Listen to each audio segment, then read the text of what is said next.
بیان کیا جاتا ہے کہ کسی گاؤں میں ایک صاحب کا اپنی بیوی سے جھگڑا ہو گیا۔ ابھی جھگڑا ختم نہیں ہوا تھا کہ اسی اثنا میں ان کے گھر مہمان آ گیا۔ خاوند نے اسے اپنی بیٹھک میں بٹھا دیا اور بیوی سے کہا کہ فلاں رشتہ دار مہمان آیا ہے، اس کے لیے کھانا بنا لو۔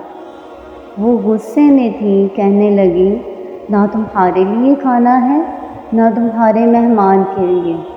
وہ بڑا پریشان ہوا کہ لڑائی تو ہماری اپنی ہے، اگر رشتہ دار کو اس بات کا پتہ چل گیا تو خاندان میں بات ہوگی اور خواری الگ سے ہوگی۔ لہٰذا خاموشی سے آ کر مہمان کے پاس چپ چاپ بیٹھ گیا۔ اتنے میں اسے خیال آ گیا کہ چلو بیوی اگر روٹی نہیں پکاتی تو سامنے والے ہمارے ہمسائے بہت ہی اچھے لوگ ہیں، میں انہیں ایک مہمان کا کھانا پکانے کے لیے کہہ دیتا ہوں۔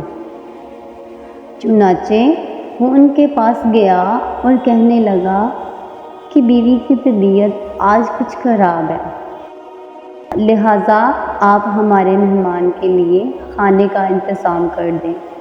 انہوں نے کہا، ٹھیک ہے۔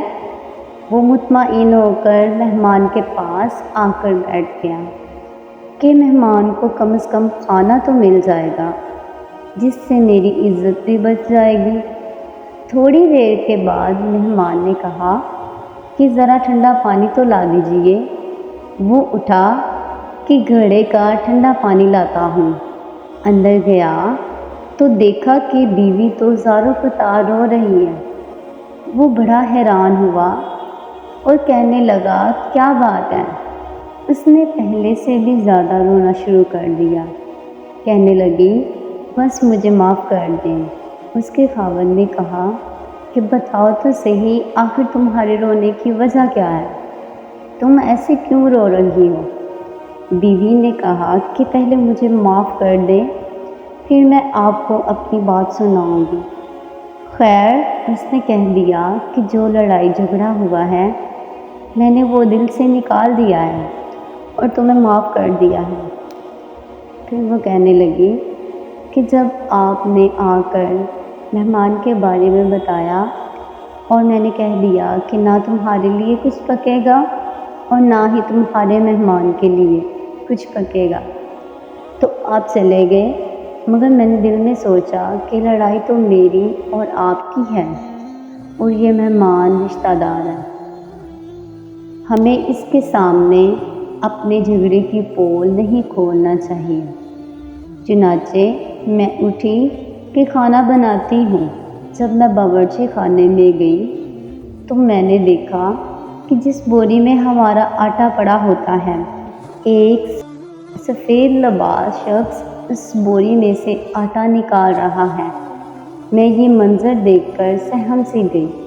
وہ مجھے کہنے لگے کہ اے خاتون، پریشان نہ ہو، یہ تمہارے مہمان کا حصہ تھا جو تمہارے آٹے میں شامل تھا۔ اب چونکہ یہ ہمسائے کے گھر میں پکنا ہے، اسی لیے وہی آٹا لینے کے لیے میں یہاں آیا ہوں۔ اس واقعے سے ثابت ہوتا ہے کہ مہمان بعد میں آتا ہے، جبکہ اللہ تعالیٰ اس کا رزق پہلے ہی بھیج دیتا ہے۔ یہ واقعہ کتاب خطبات فقیر سے ماخوذ کیا گیا ہے۔